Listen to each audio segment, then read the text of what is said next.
beliaunya kami persilahkan.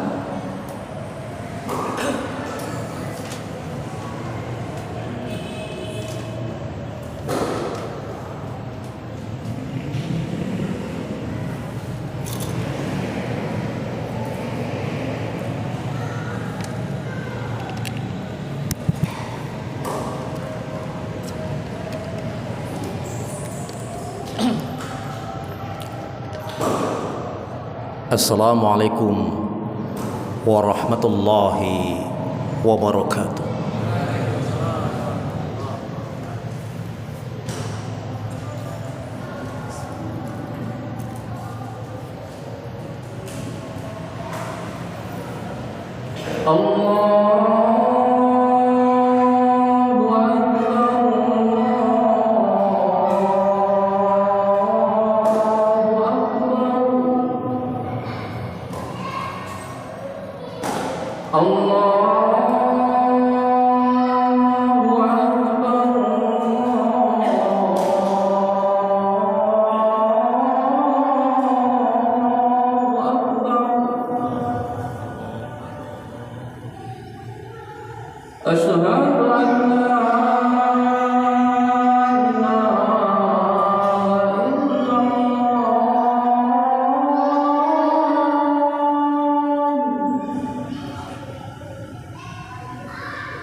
Bismillahirrahmanirrahim.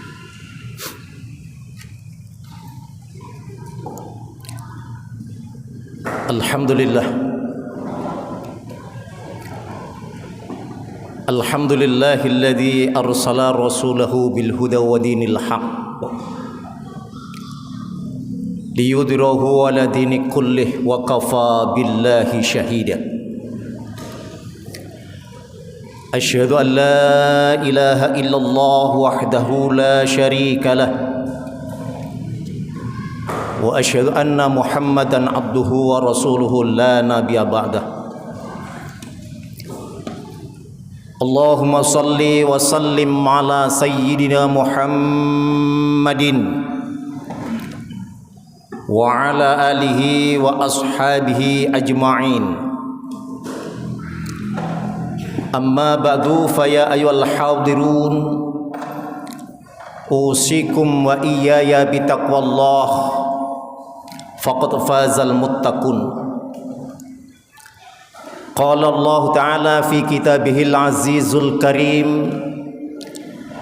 أعوذ بالله من الشيطان الرجيم بسم الله الرحمن الرحيم يا أيها الذين آمنوا اتقوا الله حق تقاته ولا تموتن إلا وأنتم مسلمون وقال أيضا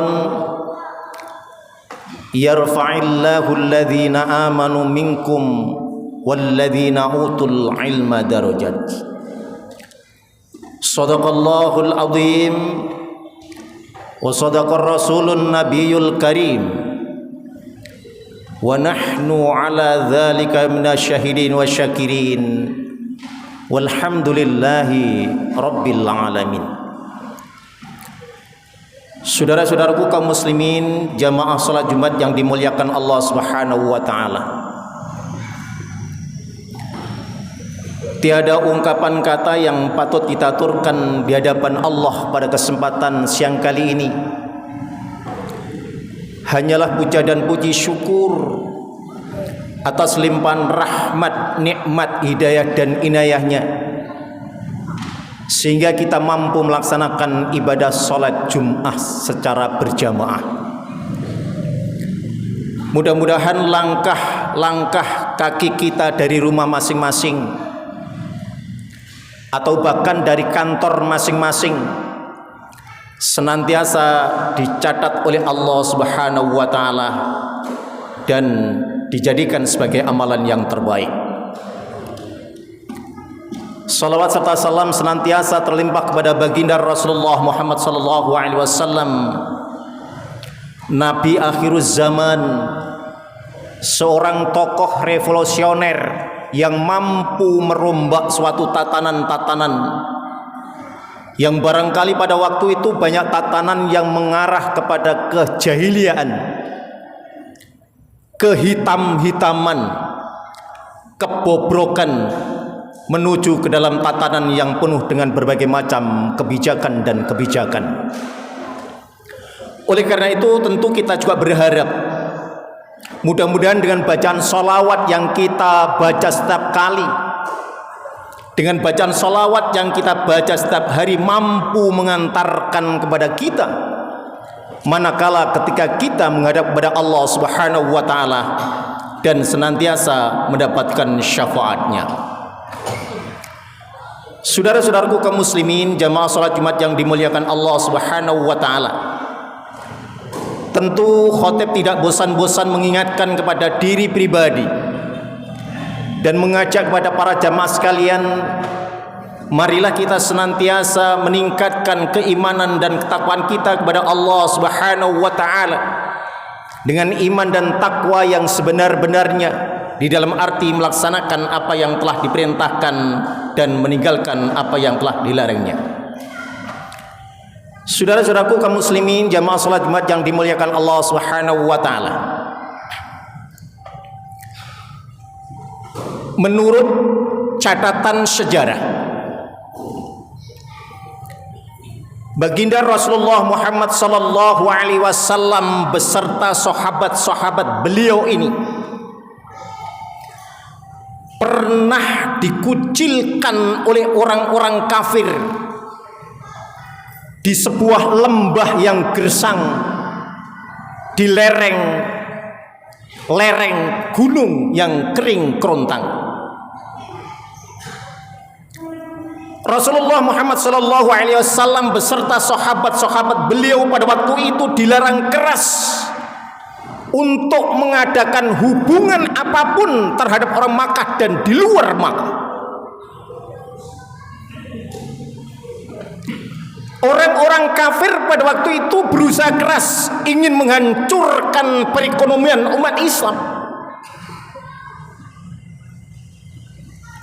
Sampai-sampai baginda Rasulullah Muhammad sallallahu alaihi wasallam beserta sahabat-sahabat beliau ini dilarang keras untuk mengadakan hubungan apapun.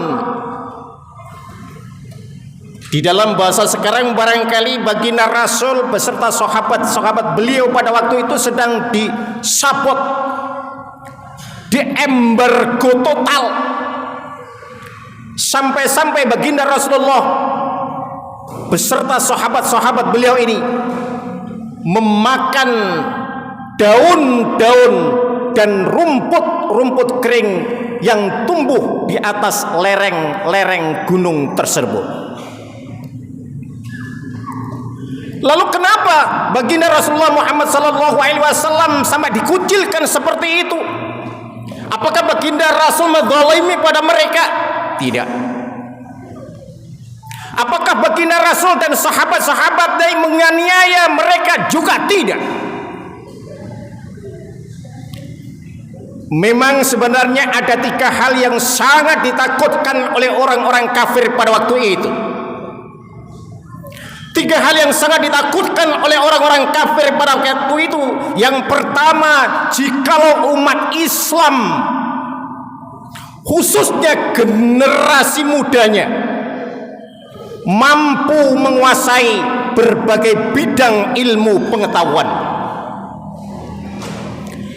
Yang kedua yang ditakutkan oleh orang-orang kafir pada waktu itu, jikalau umat Islam ini mampu menguasai berbagai bidang sektor perekonomian. Dan yang ketiga yang sangat ditakutkan oleh orang-orang kafir pada waktu itu, jikalau umat Islam ini mampu dan mau membentuk ukhuwah Islamiyah secara bulat dan utuh. Inilah saudara-saudara 3 hal yang sangat ditakutkan oleh orang-orang kafir pada waktu itu.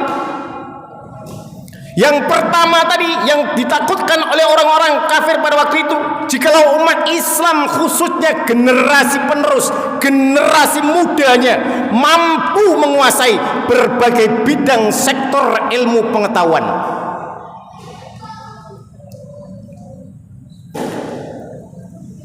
Oleh karena itu saudara-saudara kita jangan heran kenapa jikalau Allah pada waktu itu menurunkan ayat-ayat Al-Quran yang pertama kali bukan ayat-ayat yang berkenaan dengan sholat. Walaupun sholat ini disebut imaduddin, tiang agama, bahkan di dalam bahasa lain sholat adalah merupakan roh agama. Tapi justru Allah menurunkan ayat yang pertama kali adalah ayat-ayat yang menghapus kebodohan, agar umat Islam ini mampu membaca, mengkaji dan mengkaji berbagai ilmu pengetahuan. Iqra bismi rabbikal ladzi khalaq, khalaqal insana min 'alaq, dan seterusnya. Inilah saudara-saudara yang ditakutkan oleh orang-orang kafir pada waktu itu. Oleh karena itu Allah juga sudah mengingatkan kepada kita sebagai umat Islam tidak cukup hanya beriman tanpa ilmu pengetahuan.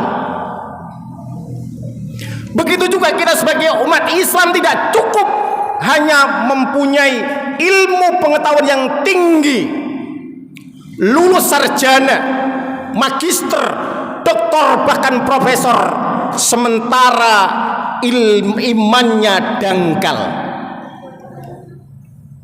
Inilah saudara-saudara satu hal yang sangat ditakutkan oleh orang-orang kafir pada waktu itu. Yang kedua yang sangat ditakutkan oleh orang-orang kafir pada waktu itu, jikalau umat Islam khususnya generasi mudanya mampu menguasai berbagai sektor perekonomian. Paling tidak ekonomi umat Islam ini stabil. Oleh karena itu ada satu rumus yang perlu kita ingat dan kita catat, kita masukkan dalam hati kita. Jika harta benda ini di tangan-tangan orang yang beriman, tentu harta benda ini akan kita gunakan untuk memperjuangkan agama Allah Subhanahu wa taala. Tetapi sebaliknya saudara-saudara, jika harta benda ini di tangan-tangan orang yang tidak beriman, maka lambat laun harta benda ini akan dipergunakan untuk menghancurkan agama Allah Subhanahu wa taala. Mereka berbuat sewenang-wenang, keluar masuk diskotik, melakukan perjudian, asalkan hatinya senang. Tetapi jikalau harta benda di tangan-tangan orang yang beriman, tentu harta benda ini akan dipergunakan untuk memperjuangkan agama Allah Subhanahu wa taala. Saudara-saudaraku kaum muslimin jamaah salat Jumat yang dimuliakan Allah Subhanahu wa taala. Di dalam kitab Sahih Muslim diterangkan bahwa baginda Rasulullah Muhammad sallallahu alaihi wasallam yang mulia ini tangannya menjadi rebutan para sahabat, diciumi oleh para sahabat. Tidak sekedar tangannya diciumi oleh sahabat, tapi tetesan air wudunya menjadi rebutan para sahabat. Barangkali kalau baginda Rasulullah Muhammad SAW seorang nabi yang mulia, kita tidak heran kalau tangan beliau, tetesan air wudhu beliau menjadi rebutan para sahabat. Barangkali tidak heran. Tapi ada yang lebih mengherankan. Di dalam sebuah riwayat, ada seorang pemuda yang datang dari pelosok desa.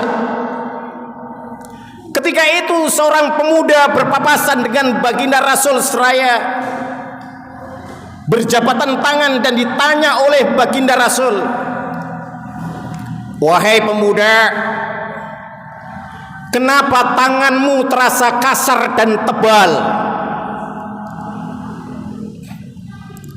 Dijawab oleh sang pemuda yang datang dari pelosok desa ini, "Wahai Rasul, inilah tangan yang aku gunakan setiap hari, bekerja dan bekerja. Tidak hari bagiku adalah untuk bekerja. Dan hasil dari pekerjaanku ini, sebagian aku berikan nafkah kepada keluargaku, dan sebagian aku pergunakan untuk memperjuangkan agama Allah Subhanahu wa taala." Mendengar jawaban seorang pemuda yang datang dari pelosok desa ini, baginda Rasulullah Muhammad SAW seraya mencium tangan pemuda yang berasal dari pelosok desa ini. Inilah barangkali yang sangat mengherankan bagi kita. Oleh karena itu baginda Rasulullah Muhammad SAW ini mengajarkan kepada kita, mengajarkan kepada umat Islam, bahwa umat Islam ini tidak cukup kita beribadah di dalam masjid saja. Tidak cukup kita hanya memutar tasbih di dalam masjid saja. Tetapi apa saudara-saudara, di samping kita beribadah di dalam masjid, zikir kepada Allah, memutar tasbih di dalam masjid, kita pun juga harus bekerja di luar masjid. Karena bekerja di luar masjid dalam rangka mencari nafkah keluarga termasuk ibadah. para mufasir mengemukakan bahwa apa yang telah dilakukan oleh baginda Rasulullah Muhammad sallallahu alaihi wasallam ini, bahwa kita ini harus senantiasa mau beribadah dan mau bekerja. Oleh karena itu Allah Subhanahu wa taala benci kepada orang yang masih diberikan kekuatan, diberikan kesehatan, mampu melambaikan tangannya, tetapi tidak mau bekerja. Pekerjaannya hanya meminta-minta. Yadullah, innallaha yafqadu sabal fariq. Maka Allah benci kepada orang-orang yang seperti itu. Inilah saudara-saudara yang kedua yang sangat ditakutkan oleh orang-orang kafir pada waktu itu. Yang ketiga, saudara-saudara, yang ditakutkan oleh orang-orang kafir pada waktu itu, jikalau umat Islam ini mampu dan mau membentuk ukhuwah Islamiyah secara bulat dan utuh. Jamaah, kita tahu kalau masjid di Makkah dan di Madinah selalu dikelilingi oleh toko-toko yang indah, tapi berbeda ketika masjid berada di Indonesia. Masjid ketika di Indonesia selalu diiringi dengan pendopo kabupaten, dan di depan pendopo kabupaten ada alun-alun. Ternyata itu semua adalah merupakan arsitektur para wali songo yang menggambarkan masjid adalah digambarkan adalah seorang ulama, para kiai, para ustadz. Pendopo yang diisyaratkan oleh para ulama adalah para pejabat, para umara, dan alun-alun yang diisyaratkan oleh para wali songo adalah rakyat. Jadi ketika antara tiga elemen, orang-orang yang ada di masjid, orang-orang yang ada di pendopo kabupaten, orang-orang yang ada di alun-alun mau bersatu, tentu Indonesia ini akan semakin tambah jaya. Ternyata ini semua adalah arsitektur para wali songo. Saudara-saudaraku kaum muslimin sidang salat Jumat yang dimuliakan oleh Allah Subhanahu wa taala. Oleh karena itu, persatuan dan kesatuan ini harus kita bentuk. Persatuan dan kesatuan di antara kita, ketiga elemen ini harus kita bangun secara rapi agar Indonesia semakin tambah jaya, Indonesia semakin tambah makmur. Saudara-saudaraku kaum muslimin jamaah salat Jumat yang dimuliakan Allah Subhanahu wa taala, kita ingat apa yang telah dilakukan oleh sahabat Muhajirin ketika sahabat Muhajirin hijrah menuju ke Madinah. Di dalam kitab Sahih Muslim yang lain diterangkan, suatu ketika sahabat Muhajirin ini hijrah menuju ke Madinah, tidak membawa sepeser apapun, karena persatuan dan kesatuan sangat luar biasa. Cinta dan kasihnya yang telah dibangun sangat luar biasa. Akhirnya sahabat Muhajirin ditanya oleh sahabat Ansor, wahai saudaraku, jikalau engkau ini tidak membawa sepeser apapun, kami yang ada di Madinah, aku punya duit, aku pakai separuh dan ambillah separuh. Jikalau engkau tidak punya tempat tinggal, aku punya rumah dua, aku pakai separuh, aku pakai satu dan engkau pakai satu. Bahkan di dalam riwayat yang lain, ada di antara salah satu sahabat yang rela menyerahkan salah satu istrinya yang tercantik untuk dinikahi sahabatnya yang dari Makkah. Tetapi apa saudara-saudara, mereka walaupun ditawari uang, ditawari duit, ditawari rumah, bahkan ditawari salah satu istri yang cantik, tetapi mereka karena digembleng oleh baginda Rasulullah Muhammad SAW, dia pun juga tidak mau menerima begitu saja. Wahai saudaraku, seraya mengatakan, wahai saudaraku, uangmu adalah uangmu, rumahmu adalah rumahmu, dan istrimu adalah istrimu. Jikalau engkau ingin menolong kami yang datang dari Mekah ini, berikanlah kami suatu lahan, agar di lahan itu kami bisa membuka suatu perdagangan, membuka bisnis. Dari situ kami akan mendapatkan rezeki dari Allah Subhanahu wa taala. Asyida walal khufaru hamau bainahum, cinta dan kasih sayangnya terhadap saudaranya luar biasa. Mudah-mudahan kita pun juga mampu melaksanakan hal yang sebagaimana dilakukan oleh sahabat Ansar ini.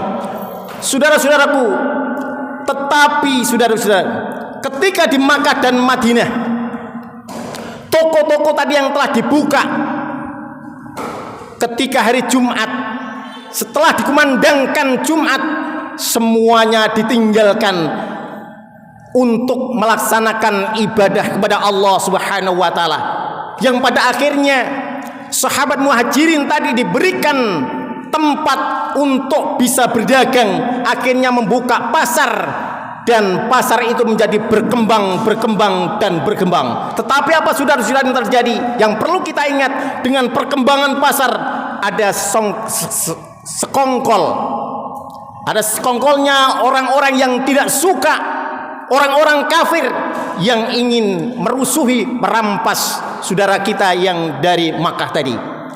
Nah, inilah apa saudara-saudara yang harus kita petik pelajaran ini adalah bahwa rijalul la tulhihim tijarah wala bai'un fihi. Mereka tetap bekerja,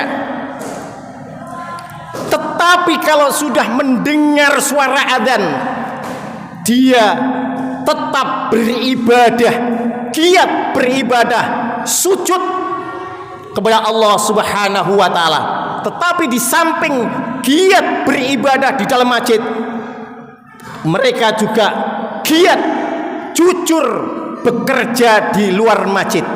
Karena bekerja di luar masjid adalah merupakan ibadah kepada Allah Subhanahu wa taala. Inilah saudara-saudara, tiga hal yang sangat ditakutkan oleh orang-orang kafir pada waktu itu, bahwa mengajarkan apa yang saya sampaikan ini adalah warisan para sahabat. Warisan para sahabat bahwa di dalam kehidupan ini harus ada keseimbangan antara ibadah dan bekerja, antara iman dan ilmu. Ketika antara ibadah dan bekerja bisa ada keseimbangan, insyaallah kehidupan kita menjadi kehidupan yang bahagia, sejahtera fid dini wa dunya wal akhirah. Barakallahu li wa lakum fil Qur'anil azim wa nafa'ni wa iyyakum bima fihi minal ayati wa dhikril hakim wa taqabbala minni wa minkum tilawatahu innahu wal ghafurur rahim.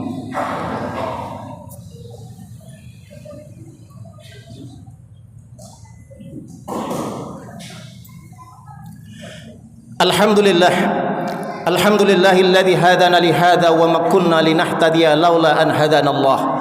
May yahdihillahu fala mudhillalah wa may yudlil fala hadiyalah. Asyhadu an la ilaha illallah wahdahu la syarika lah wa asyhadu anna Muhammadan abduhu wa rasuluhu la nabiyya ba'dah. Allahumma salli wa sallim ala sayyidina Muhammadin wa ala alihi wa ashabihi ajma'in. Amma ba'du, fa ya ayyuhal hadirun usikum wa iyaya bitaqwallah faqad fazal muttaqun. Qala Allah ta'ala fi kitabihil azizul karim, a'udzu billahi minasyaitonir rajim. Bismillahirrahmanirrahim. Wal asri innal insana lafi khusrin illa illal ladzina amanu wa 'amilus solihati wa tawassaw bil haqq wa tawassaw bis sabr. Innallaha wa malaikatahu yusholluna 'alan nabi ya ayyuhalladzina amanu shallu 'alaihi wa sallimu taslima.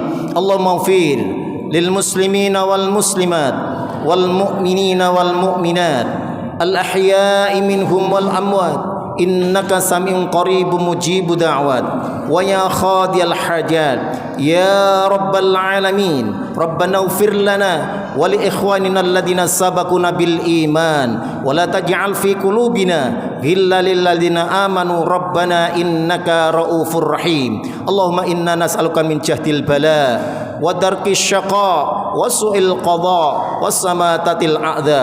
Allahumma rabbana atina fid dunya hasanah wa fil akhirati hasanah wa qina adzaban nar wa qina adzaban nar wa qina adzaban nar wa adkhilnal jannata ma'al abrar ya aziz ya ghafar ya rabbal alamin. Sallallahu ala sayyidina Muhammadin wa ala alihi wa sahbihi wa barik wa sallim ajma'in walhamdulillahi rabbil alamin.